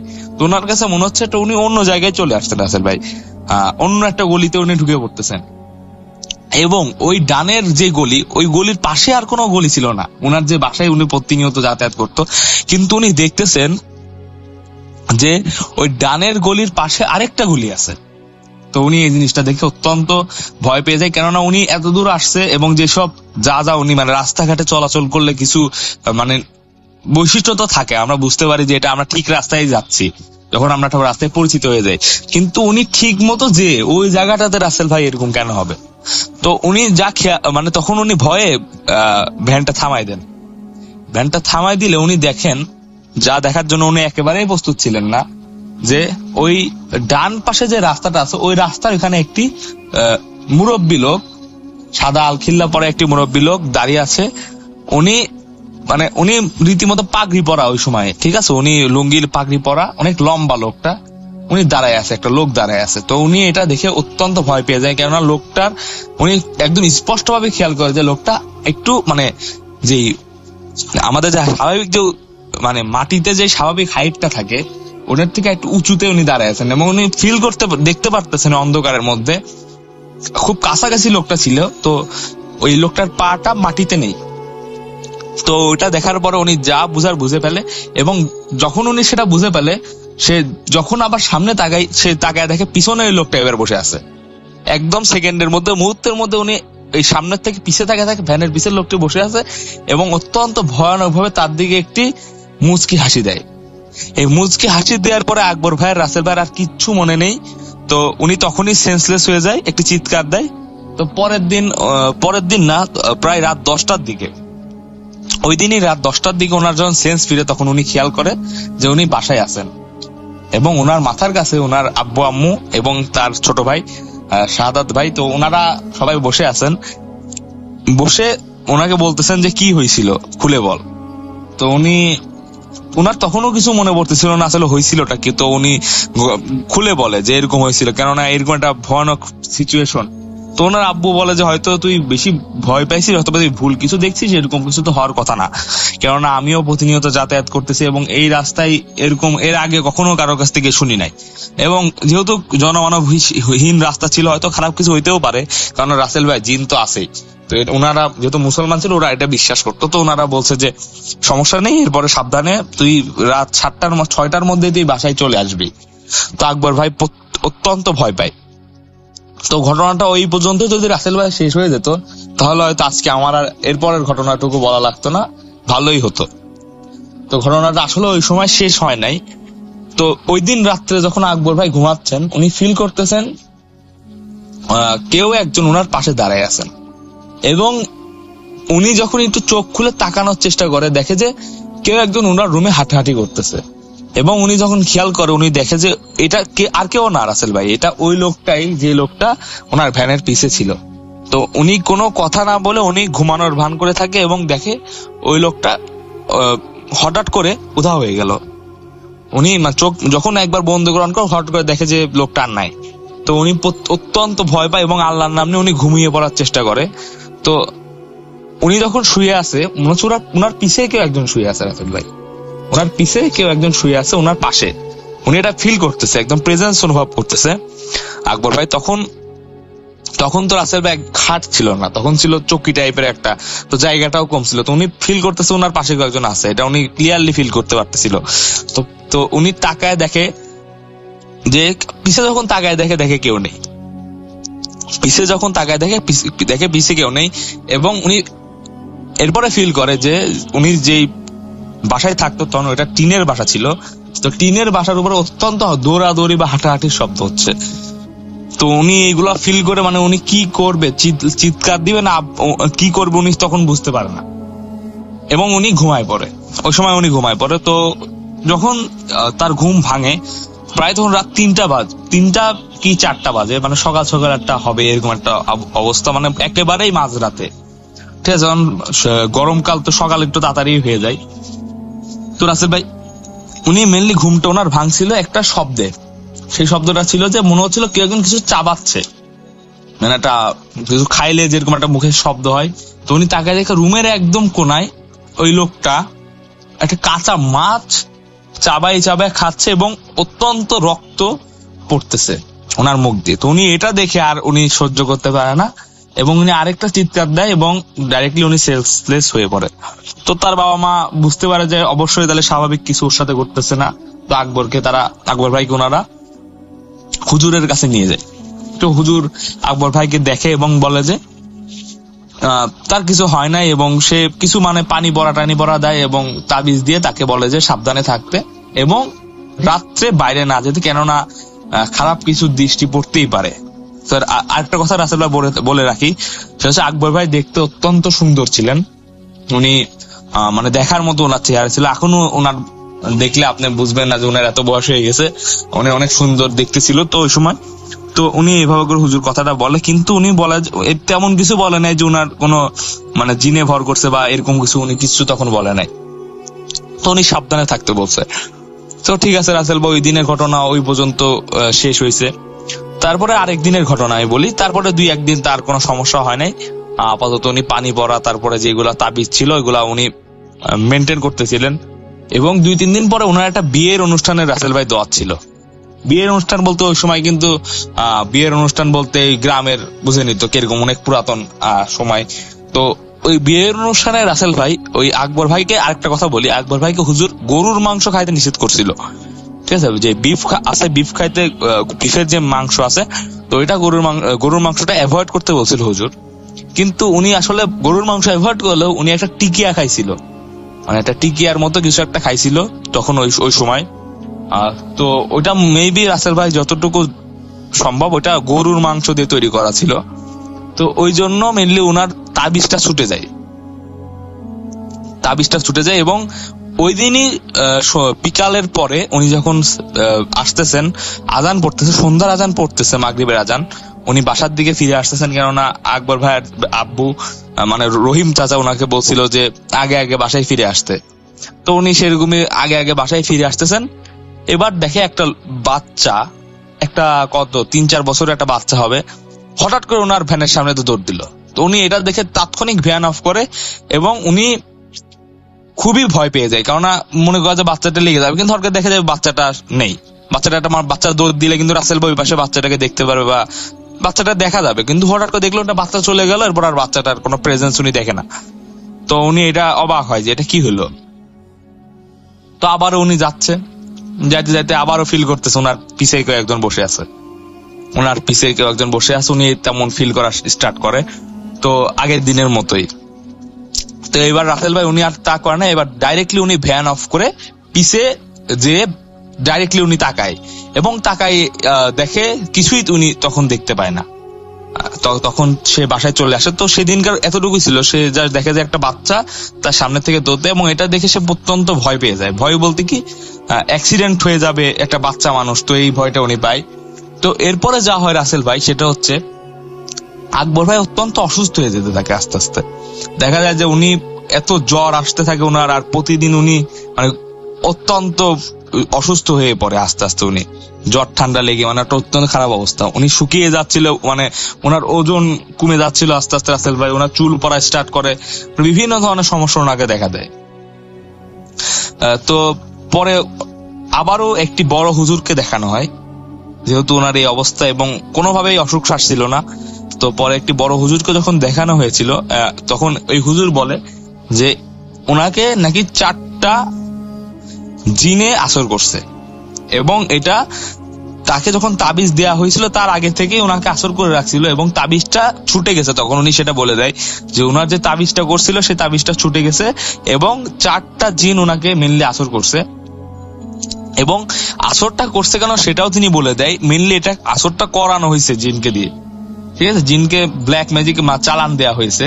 তো ওইটা হুজুর বলে দেয়, আর বলে যে এই চিকিৎসা ওনার কাছে নাই, এই চিকিৎসা উনি করতে পারবেন না। এই কথাটা উনি বলে মাফ চায়, এবং একটি বড় হুজুরের সন্ধান দিয়ে উনি বলে যে ওই হুজুরের কাছে গেলে এই চিকিৎসা উনি দিতে হয়তো পারতে পারে। তো ওনার বাবা মা অত্যন্ত ভয় পেয়ে যায় যে এরকম কিছু হবে, ওনারা আশাও করে নাই। ওই সময় গ্রামের মানুষ তো ওইভাবে চলাচল করেই, সবাই চলাচল করে, কিন্তু কারোর তো এরকম হয় না। হয়তো মানুষ ভয় পায়, ভয় পেলেও তো আর কিছু দেখতে পারে না। কিন্তু আকবর ভাইয়ের যে অবস্থাটা হচ্ছিল এটা অত্যন্ত মানে দেখার মতো ছিল না। দেখা যায় যে ওনার মানে কেউ চিনতেই পারতো না, ওনার এত সুন্দর একটা চেহারা, মানে উনি শুকায় একদম চেঞ্জ হয়ে যায় আর কি, দিন দিন আরো খারাপ হচ্ছিল। তো ওনার আব্বু আম্মু কোনো ব্যবস্থা না পেয়ে পরের দিন ভোরবেলা একটা হুজুরকে নিয়ে আসে। উনি ভালো একজন হুজুর, যে হুজুরের সন্ধান ওই হুজুরটা দিয়েছিল। তো হুজুর প্রথমে এসেই ওনার যেই বালিশ আছে সেই বালিশের মধ্যে 3টা তাবিজ খুঁজে পায়, বালিশটা ছিদ্র করে 3টা তাবিজ খুঁজে পায়, এবং সেই তাবিজগুলা উনি দেখে যে মুড়ানো রয়েছে কাগজের মধ্যে, এবং উনার বালিশের মধ্যে ওইগুলো উনি খুঁজে পেয়ে উনি বলে যে এগুলা পুড়িয়ে দিতে।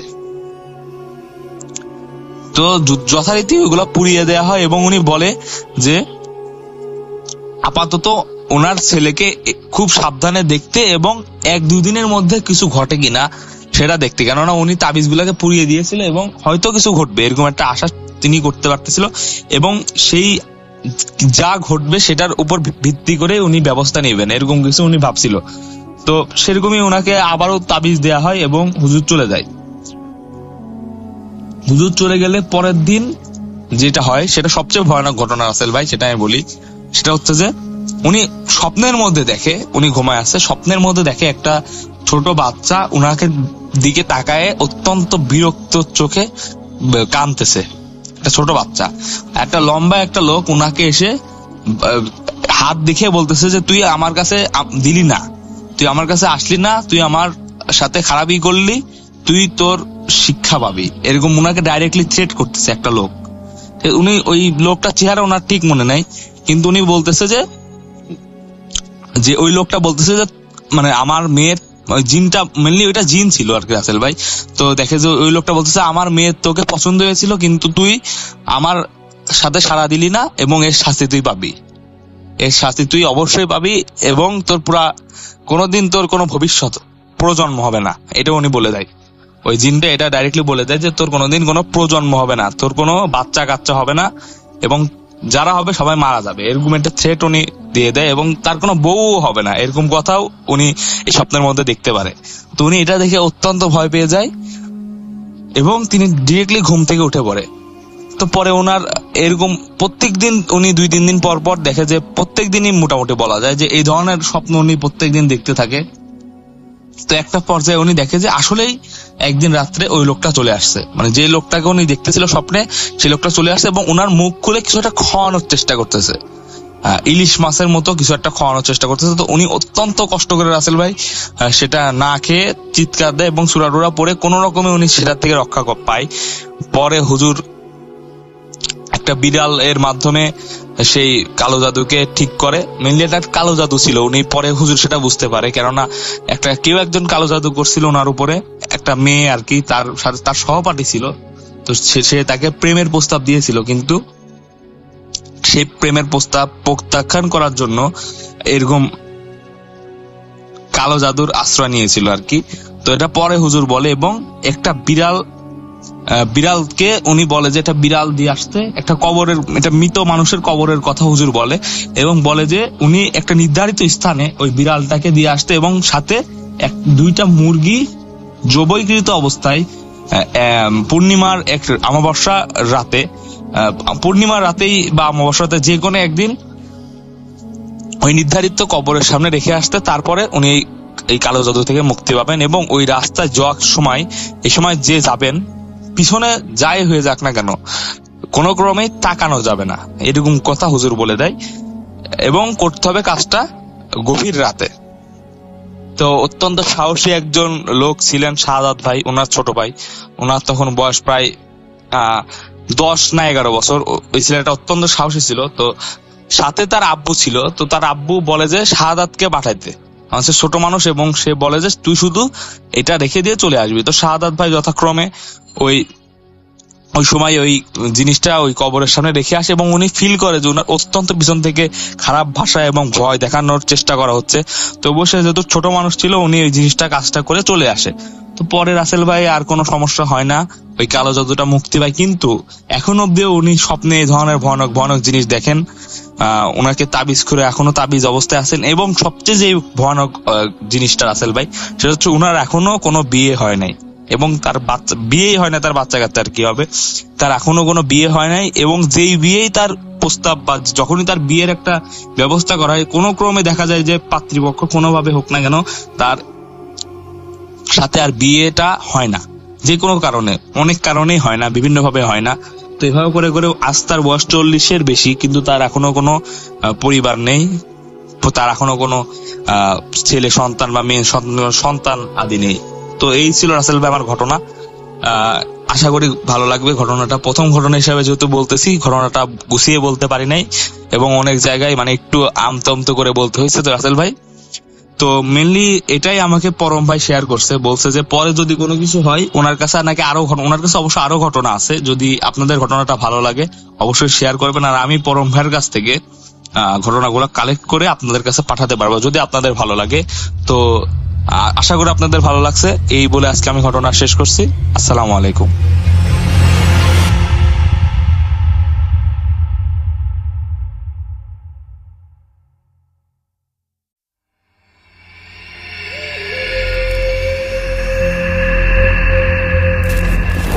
Bhoot.com with Russell. আরও একবার আপনাদের সবাইকে স্বাগত জানাচ্ছি। আমি রাসেল, RJ-Russell-Bhoot.com ইউটিউব চ্যানেলটি যদি আপনি সাবস্ক্রাইব করেন তাহলে আপনি সমস্ত আপডেট পেয়ে যাবেন। সেই সাথে আমাদের কমেন্ট সেকশনে কেমন লাগলো ঘটনা সেটা জানাতে ভুলবেন না।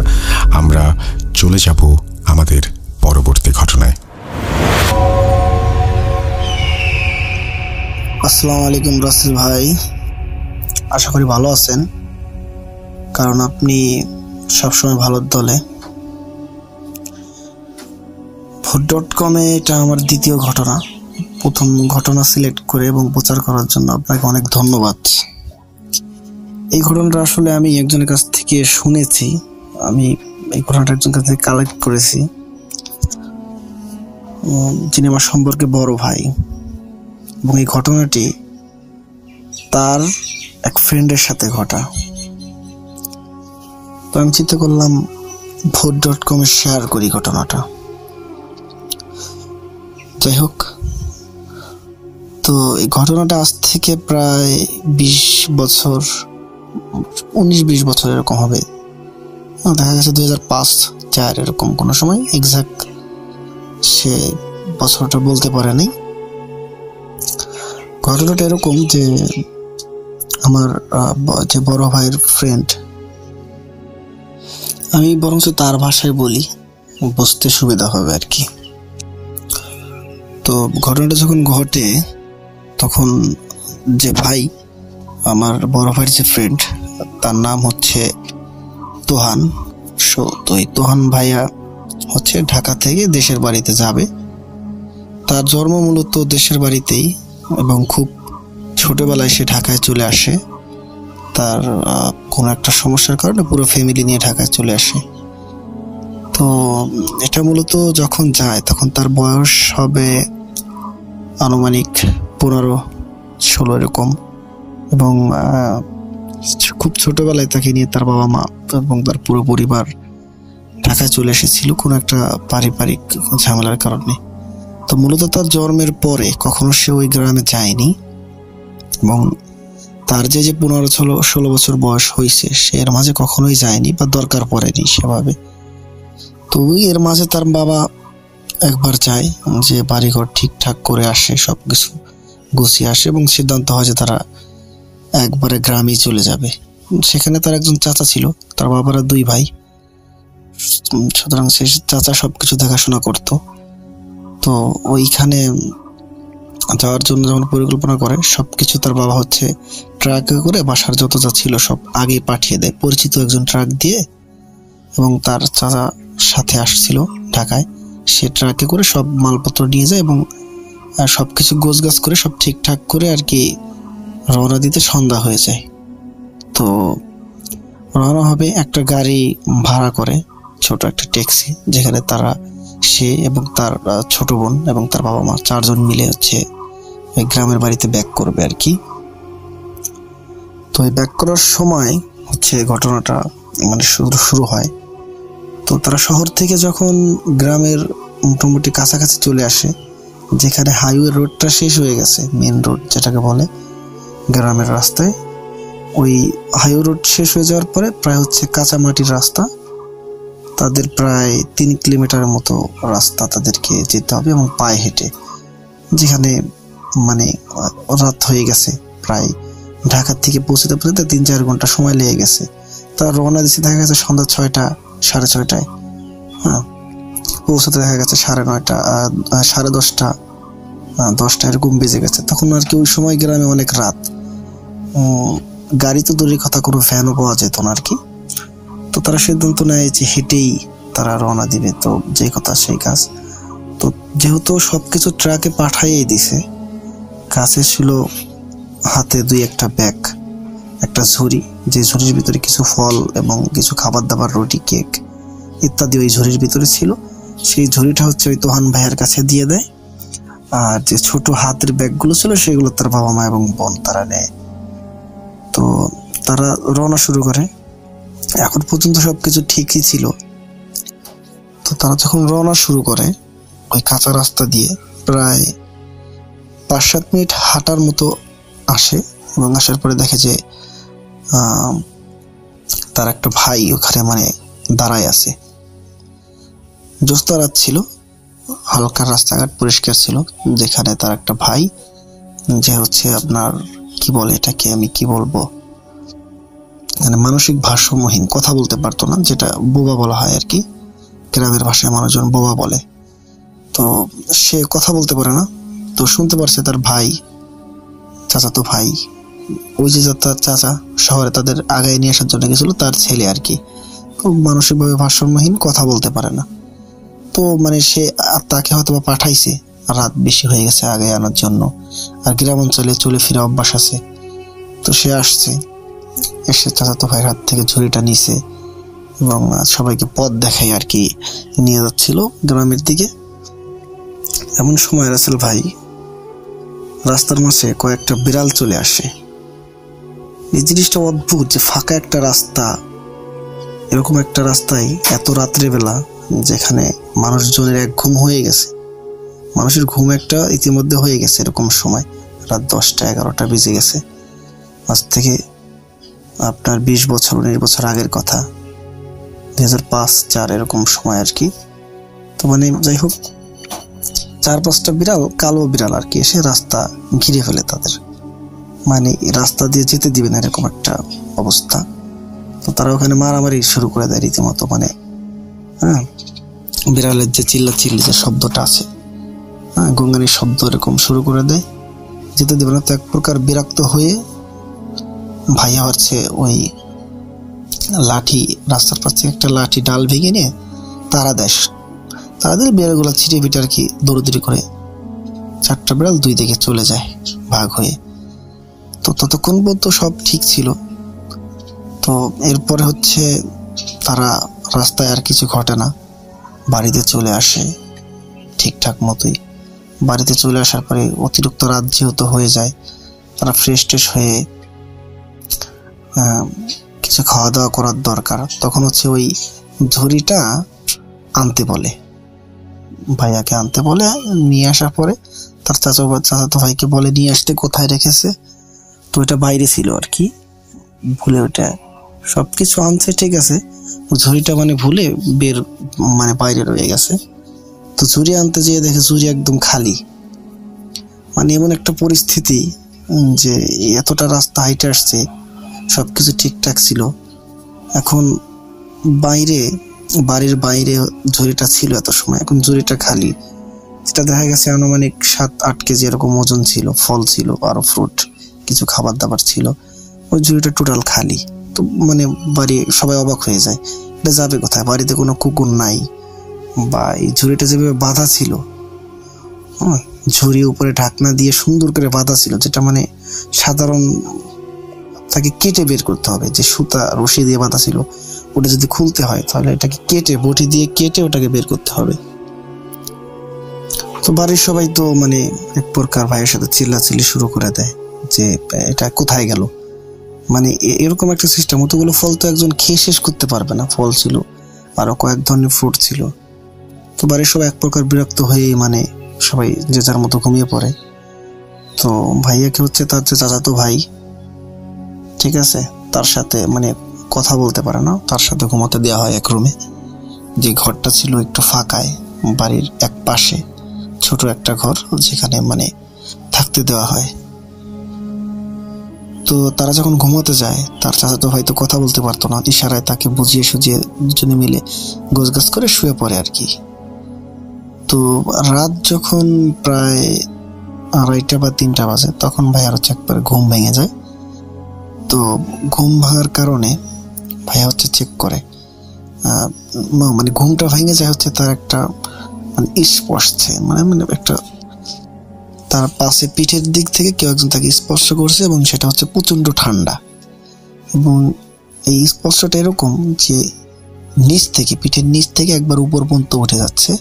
মনে হচ্ছে কেউ ঠান্ডা কিছু দিয়ে নিচ থেকে উপরে আস্তে করে মানে জিনিসটাকে মুভ করছে, এবং যেটা পিঠের সাথে লাগিয়ে। তো তিনি পাশে প্রচন্ড ঠান্ডা অনুভব করেন এবং শুনতে পাই গোঙানির শব্দ।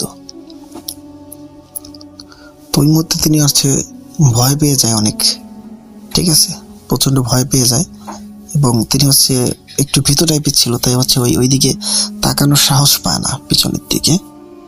কিন্তু তিনি খেয়াল করে যে আস্তে আস্তে গোঙানির শব্দটা মানে বাড়তেছে, ঠিক আছে, গোঙানির শব্দটা অতিরিক্ত বাড়তেছে। এরপরে তিনি ভালো করে শোনার চেষ্টা করে যে গোঙানির শব্দটা কি তার চাচাতো ভাইয়ের মুখ থেকে আসতেছে কিনা, যেহেতু পাশেই শুয়ে আছে।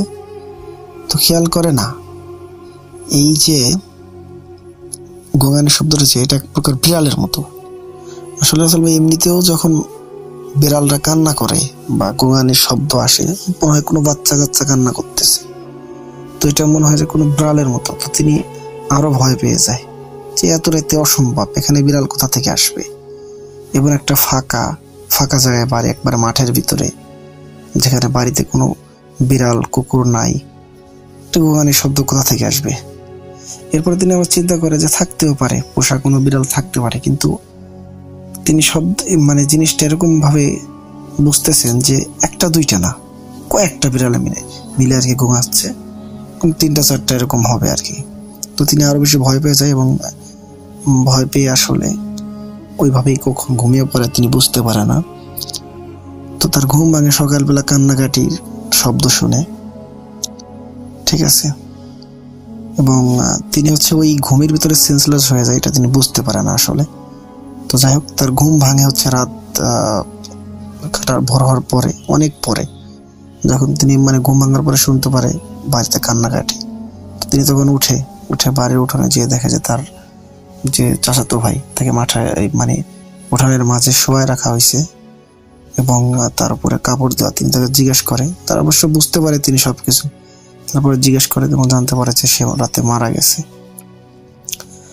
তো রাসেল ভাই জিনিসটা এরকমই মানে এভাবে কিভাবে হয়ে গেল আসলে বুঝতে পারে না। বাড়ির সবার মনে একটা শোকের ছায়া নেমে আসে, সবাই অবাক হয়ে যায় যে এমন একটা ছেলে, হাসি খুশি একটা ছেলে, কথা বলতে পারে না, ঠিক আছে, এক রাত্রের ভিতরে কি ঘটে গেল, কি এরকম হইলো যে সে মারা গেল।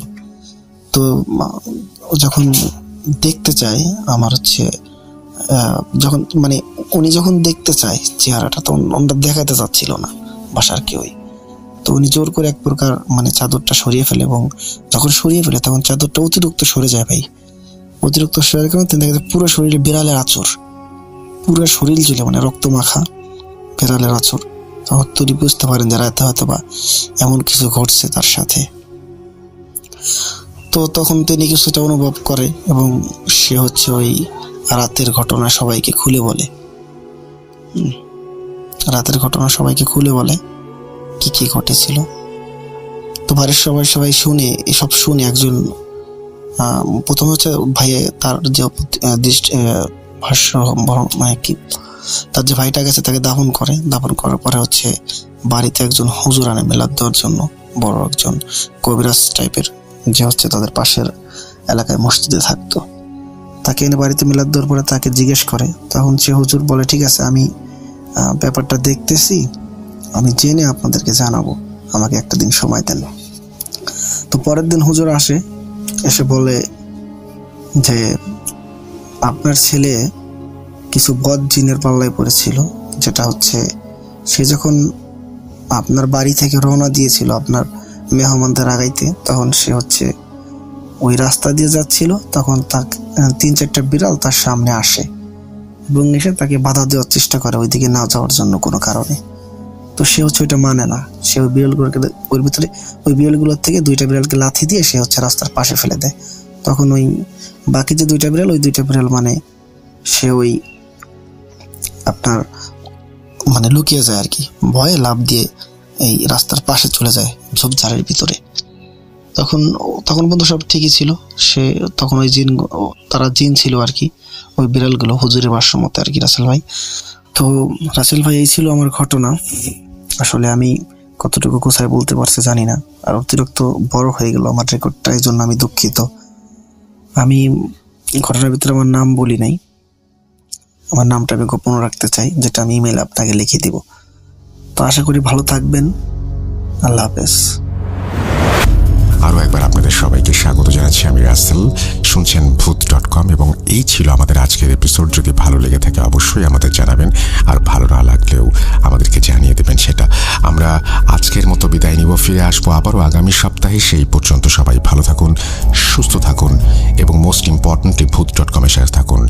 সুস্থ থাকুন আপনি, নিরাপদে থাকুন আপনি, ভালো থাকুক দেশ। চলে যাব আজকের মতো, ফিরে আসবো ইনশাল্লাহ আগামী সপ্তাহে।